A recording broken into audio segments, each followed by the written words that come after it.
지금 이 순간 여러분의 책상 위나 스마트폰에는 무엇이 쌓여 있습니까?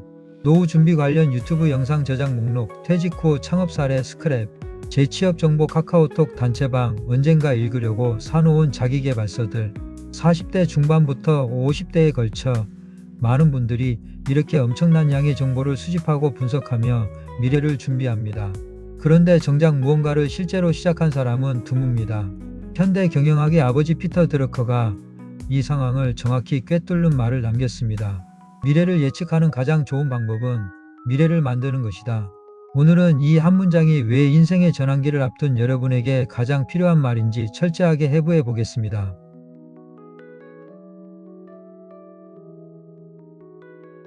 저도 한때 이런 시간을 보냈습니다. 앞으로 어떻게 살아야 할지 너무 불안해서 성공적으로 인생 2막을 연 사람들의 사례를 수백 개 읽었습니다. 노트도 빼곡히 적으면서요. 그런데 그렇게 분석만 하다가 오히려 더 두려워져서 결국 아무것도 시작하지 못했습니다. 이것이 바로 전환기의 관찰자 함정입니다. 미래를 준비한다고 할 때 우리가 에너지를 가장 많이 쏟는 곳이 어디입니까? 끊임없이 정보를 수집하고 남들의 성공 사례를 스크랩하고 어떤 직업이 뜨는지 어떤 분야가 유망한지 정답을 맞추려는 것이죠. 그런데 날씨를 완벽하게 예측해도 비를 멈추게 할 수 없는 것처럼 예측의 세계관 안에서는 세상이 주연이고 우리는 그 흐름에 끌려가는 조연으로 전락합니다. 40대, 50대의 전환기에서 이 함정은 특히 위험합니다. 바로 시간이 없는 나이이기 때문입니다. 30대처럼 10년을 더 관찰하며 기다릴 여유가 없습니다. 그런데도 우리는 조금 더 알아보고 조금 더 준비되면을 반복하며 스스로를 관찰자의 자리에 묶어둡니다. 비가 올지 안 올지 하늘만 쳐다보며 에너지를 허비하는 대신 어떤 폭우가 몰아쳐도 무너지지 않을래 삶의 구조를 오늘 당장 한 벽돌이라도 쌓기 시작하는 것. 그것이 드러커가 말하는 창조의 진짜 의미입니다.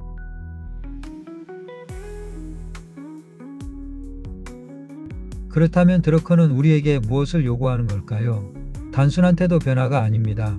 정체성의 전환을 요구합니다. 당신은 삶의 소비자가 아니라 설계자다. 여기서 많은 분들이 이렇게 생각하실 겁니다. 설계자. 나는 수십 년을 조직에서 일했고 이제 뭘 어떻게 시작해야 할지도 모르는데 그 막막함 이해는 됩니다. 그런데 바로 그 막막함이 이렇게 표현되기 시작합니다. 바쁜 일이 끝나면 시작해야지. 애들 대학 보내고 나면, 건강이 좀 더 좋아지면, 조금 더 공부하고 나서 익숙하게 들리죠. 그러나 이건 합리적인 준비가 아닙니다. 드러커는 이 패턴 자체가 철저한 환상이라고 말합니다. 창조의 세계에서는 언제나 행동이 조건을 선행합니다. 완벽한 조건이 갖춰진 미래는 결코 오지 않습니다. 특히 전환기에는 더욱 그렇습니다. 퇴직하고 나면 시간이 생길 것 같지만 막상 퇴직하고 나면 새로운 불안과 새로운 핑계가 또 기다립니다. 시작이 비록 어설프더라도 첫 번째 물리적인 행동을 시작할 때 비로소 그 행동이 세상과 마찰을 일으키면서 다음 조건을 형성하기 시작합니다. 시작하는 사람이 상황을 바꾸고 행동하는 사람이 자신의 미래를 만들어냅니다.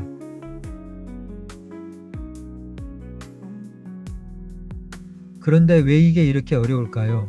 수십 년간 직장에서 시스템 안에서 움직여온 몸이 갑자기 내가 직접 무언가를 만드는 것 자체를 두려워합니다. 내가 지금 이 나이에 뭘 시작한다고 남들이 어떻게 볼까? 이 두 가지 생각이 행동 앞에 두꺼운 벽처럼 서 있습니다. 뇌과학이 이것을 명확하게 설명합니다.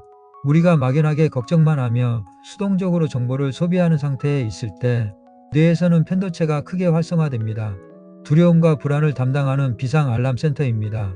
내게 상황을 통제할 권한이 없다고 느낄 때 편도체가 과열되면서 코르티솔 같은 스트레스 호르몬을 쏟아냅니다.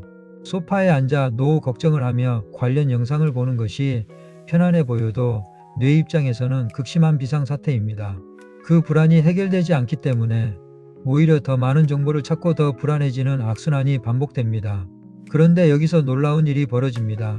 남들의 시선에 대한 두려움을 무릅쓰고 아주 작은 무언가를 내 손으로 직접 만드는 행동을 시작하는 순간 혈류가 편도체에서 실행과 문제 해결을 담당하는 전두엽으로 급격히 이동합니다. 결과가 보잘것없어도 상관없습니다. 내 뇌는 내가 지금 이 상황을 통제하고 있다는 강력한 신호를 받습니다.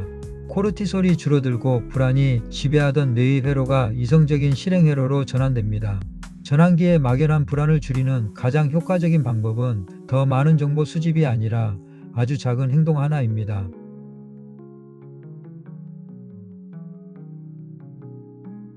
여기까지 들으셨다면 이제 이 진실이 조금 무겁게 느껴지실 겁니다. 내 작은 선택과 행동들이 결국 내 인생 후반부를 만든다면 지금 아무것도 시작하지 않는 것의 결과 역시 내가 만드는 것이니까요. 드러커는 말합니다. 당신의 미래는 당신이 만든다. 솔직히 조직 안에 있을 때는 편했습니다. 방향이 정해져 있었고 역할이 주어져 있었습니다. 실적이 나빠도 시장 탓, 경기 탓을 할 수 있었습니다. 하지만 전환기를 맞아 내가 직접 내 삶의 운전대를 잡는 순간 모든 책임은 나에게 돌아옵니다. 이것이 두렵게 느껴지는 것은 당연합니다. 하지만 이 무게의 이면을 보십시오. 내 삶의 결과가 내 책임이라는 걸 받아들이는 순간 동시에 엄청난 자유를 얻게 됩니다. 내가 운전대를 잡고 있다는 건 내가 언제든 핸들을 꺾어서 내가 원하는 방향으로 갈 수 있다는 뜻이기도 합니다. 조직의 허락도 상사의 승인도 없이 지금까지의 삶이 어떻게 흘러왔든 상관없이 오늘부터 궤도를 수정할 수 있는 자유가 나에게 주어진 겁니다.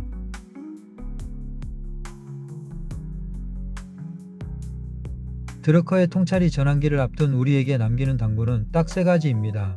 예측하려 하지 마세요. 비교하려 하지 마세요. 대신 만들기 시작하세요.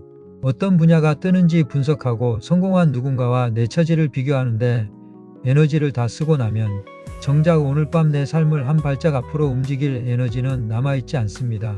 파도의 높이는 내가 통제할 수 없습니다. 하지만 어떤 파도가 와도 올라탈 수 있는 나만의 서핑보드는 지금 이 순간부터 깎기 시작할 수 있습니다. 그 시작이 작은 글 하나든 누군가에게 보내는 메시지 하나든 오래 미뤄온 첫 미팅 신청 하나든 상관없습니다. 오늘 밤 여러분은 무엇을 단 하나라도 만드시겠습니까?